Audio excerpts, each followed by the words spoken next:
Building के ऊपर कुछ लोग एलियंस के धरती पर आने का जश्न मना रहे होते हैं। उन्हें लग रहा था कि एलियंस किसी नेक इरादे से धरती पर आए हैं, लेकिन तभी उस बिल्डिंग के ठीक ऊपर एलियन शिप का दरवाजा खुलता है, जिसे देख एक पल के लिए उन सभी की धड़कनें थम सी जाती हैं और अगले ही पल वो एलियन शिप उस बिल्डिंग पर आग उगलने लगती है, जिससे उस बिल्डिंग के साथ साथ उसमें मौजूद सारे लोग जलकर राख हो जाते हैं। उस एलियन शिप से लगातार निकलती आग तेजी से पूरे शहर पर फैलने लगती है, जिसमें शहर के सारे लोग जलकर खाक होने लगते हैं। उसी शहर में जैस्मिन अपने बच्चे और कुत्ते के साथ ट्रैफिक में फंसी हुई थी। वो जैसे ही आग के सैलाब को अपनी ओर आते हुए देखती है, वैसे ही अपने बच्चे और कुत्ते के साथ एक टनल के मेंटेनेंस रूम में घुस जाती है। उधर राष्ट्रपति का हवाई जहाज भी जैसे तैसे आग की चपेट में आने से बच निकलता है। इस तरह एलियंस एक ही वक्त में सभी देशों के बड़े शहरों को जलाकर राख कर देते हैं, जिनमें लंदन, न्यूयॉर्क और मुंबई जैसे बड़े बड़े शहर शामिल हैं। फिर अगली सुबह जब राष्ट्रपति अपने बेकसूर देशवासियों की मौत पर अफसोस जता रहे होते हैं, तभी उन्हें खबर मिलती है कि उनकी पत्नी भी शहर से निकलने में नाकाम रही है। उसके बाद तो जैसे देश के सुरक्षा बलों में आक्रोश की ज्वाला भड़क उठती है। अमेरिकी एयरफोर्स का एक बड़ा दल उन एलियंस को छठी का दूध याद दिलाने निकल पड़ता है। कैप्टन स्टीव उस दल की अगुवाई कर रहा होता है। वे लोग बेझिझक एक के बाद एक अपने मिसाइल्स उस एलियन शिप पर दाग देते हैं। हालांकि एलियन शिप तो एक शक्तिशाली अदृश्य ढाल से घिरा होता है, जो मिसाइल्स के शिप पर टकराने से पहले ही उन्हें ध्वस्त कर देता है। ये देखकर सभी लोग भौचक्के रह जाते हैं। तभी अचानक उस शिप से एलियंस के ढेर सारे लड़ाकू विमान निकलकर बाहर आते हैं और उन पर जवाबी हमला करने लगते हैं। पर स्टीव और उसके सैनिक भी पीछे नहीं हटते और लगातार उन पर मिसाइलें दागते रहते हैं। लेकिन एलियंस के लड़ाकू विमानों पर भी ढाल होने के कारण वे उन्हें मार नहीं पाते,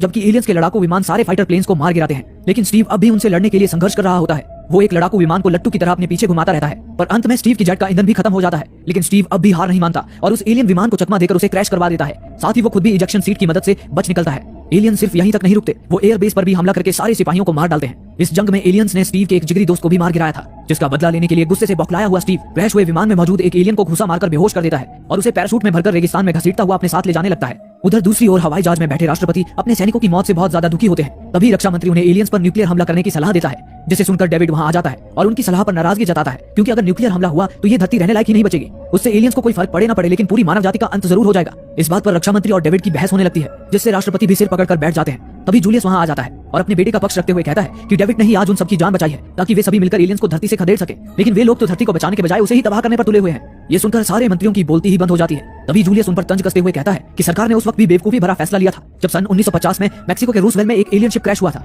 उन्होंने वो बात भी लोगों से छुपाई थी और उन लोगों ने आज भी उस एलियन शिप को एरिया 51 में खुफिया तरीके से छुपा कर रखा है। अगर सरकार उसी वक्त लोगों को एलियन के खतरे से सतर्क कर देती, तो हम उनसे बचने का कोई न कोई रास्ता पहले से ही निकाल चुके होते। ये सुनकर राष्ट्रपति जूलियस पर हंसते हुए उसे समझाने की कोशिश करते हैं कि इससे पहले ऐसी कोई घटना नहीं हुई है। ये सब न्यूज चैनलों की फैलाई हुई दकियानुसी बातें हैं। असल में एरिया 51 नामक कोई जगह ही नहीं है। इस पर डेविड और कोनी भी राष्ट्रपति की बात से सहमति दर्शाते हैं। पर तभी रक्षा मंत्री एक बड़ा खुलासा करते हैं। वो कहते हैं कि जूलियस ने अभी जो कुछ भी कहा है वो सब कुछ सच है। ये सुनकर सभी लोगों के चेहरे से जैसे हवाइयां ही उड़ जाती हैं। ताज्जुब की बात होती है कि एरिया 51 से राष्ट्रपति तक को बेखबर रखा गया था। इस बात से राष्ट्रपति बहुत ज्यादा नाराजगी जताते हैं और उन्हें तुरंत एरिया 51 की ओर रवाना होने का आदेश देते हैं। वहीं दूसरी ओर स्टीव एलियन को रेगिस्तान में घसीट रहा होता है और गर्मी से परेशान होकर बीच बीच में एलियन पर लात घूसों की बरसात कर उस पर अपना गुस्सा निकाल रहा होता है। तभी उसे कुछ गाड़ियों का झुंड अपनी ओर आता दिखाई देता है। उनमें से एक गाड़ी होती है रसल की, जो एयरफोर्स का पुराना पायलट रह चुका था।